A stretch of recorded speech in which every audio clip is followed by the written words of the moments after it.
This nun believes that Katy Perry unalived her fellow, but you gotta hear this story. So this is Katy Perry, the pop star. And in 2014, Katy decides to take some of her pop star money and buy herself a big mansion in Los Angeles. So she looks around and finds this one on sale.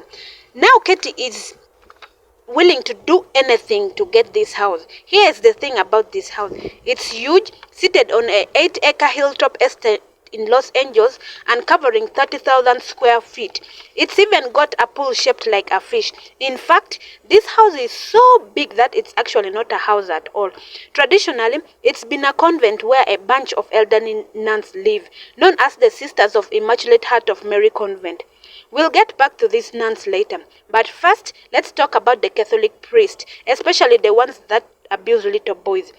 I mean, abuse in the Catholic Church as a whole was so rampant for decades, particularly in the Archdiocese of Los Angeles. An archdiocese is a collection of churches. So this collection of churches in Los Angeles had some pretty serious abuse accusations thrown at them in the early 80s and 90s. And boom, one day they get sued. And so in 2007, the Archdiocese agrees to settle with the victims of the abuse and pay them a settlement sum of 660 million US dollars. And so these churches need to pay off this huge molestation settlement. So they decide to make some money by selling some of their properties, including this convent. However, there's a huge problem. Those elderly nuns I mentioned earlier live here. There are 5 of them and they've been living here for decades. But the Archdiocese, they are like they own that place and they kick them out in 2011. This, however, kicks off a whole dispute because the nuns feel like they own this property. Back in 1971, they originally pulled all their money together and purchased it themselves, using every dollar they had saved. However, for some reason, the Archdiocese feels like the property belongs to them. And because they feel like this, they are going to sell it. And that is when in 2014, Katy Perry comes along, looking for somewhere to invest her pop star money.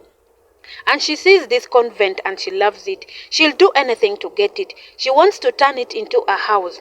So she offers 14.5 million US dollars. And the Archdiocese accept it because they need money so much. So they don't ask the nuns for permission or anything. They just agree and the deal starts moving forward. And of course, the nuns are pissed. I mean, they've lived here for decades and the church is just going to sell this property behind their backs? Hell no. And so they look up Katy Perry on the internet, and let's just say they were not super impressed with her work because, you know, she has songs like I Kissed a Girl, You Are So Gay. But specifically in one interview back in the day, Katy Perry made a joke about selling her soul to the devil, but it didn't work out. So the nuns cannot let this slide.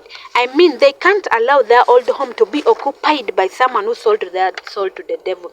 Meanwhile, the Archdiocese, to their credit, don't want the nuns to be upset. They want all this to go down smoothly. And so they arrange a meeting at the property between the nuns and Katy Perry.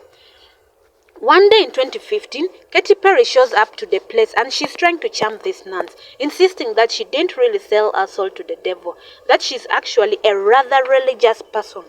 And in Perry's defense, she said she did grow in an extremely Christian household, and that both of her parents were Pentecostal pastors, and that they were only allowed to listen to gospel music.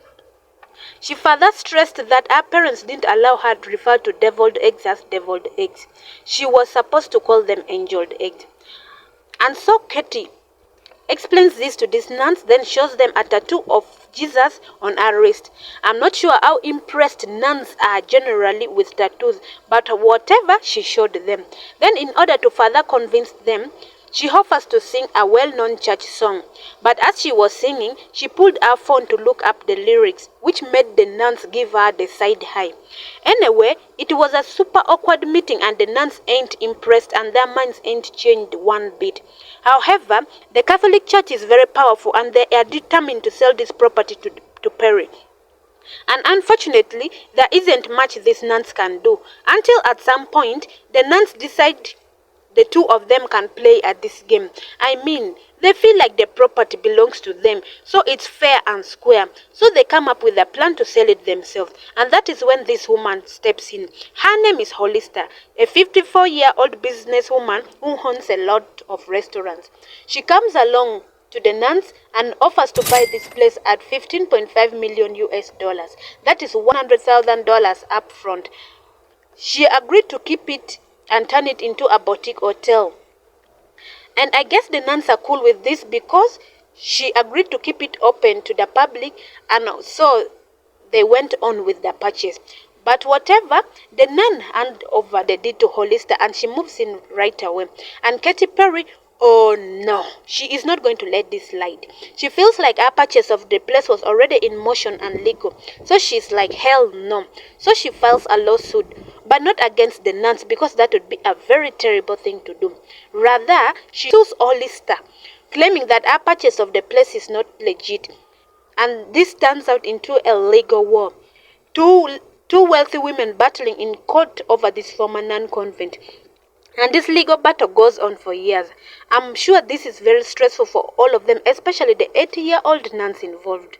But in 2017, they finally go to trial, and at the end of it all, a judge rules that the nuns, for some reason, needed permission from the Vatican in order to sell the convent, which means Hollister's purchase of the property is invalid, which also means Katy can move forward with buying the house from the archdiocese. So Katy Perry won.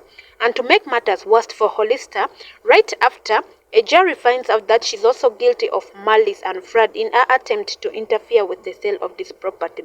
So she's ordered to pay Perry 10 million US dollars in damages, and that is a lot of money. In fact, that's so much money that it literally bankrupts Hollister, and she has to go to the bankruptcy court.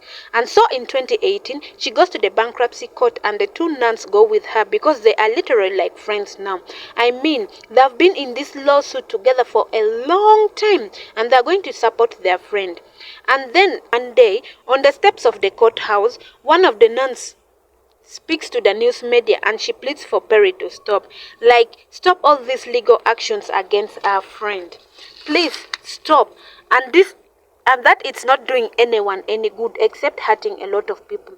And sadly, those words would be the nun's last words, because hours later in the courtroom, she collapses and dies from a heart attack.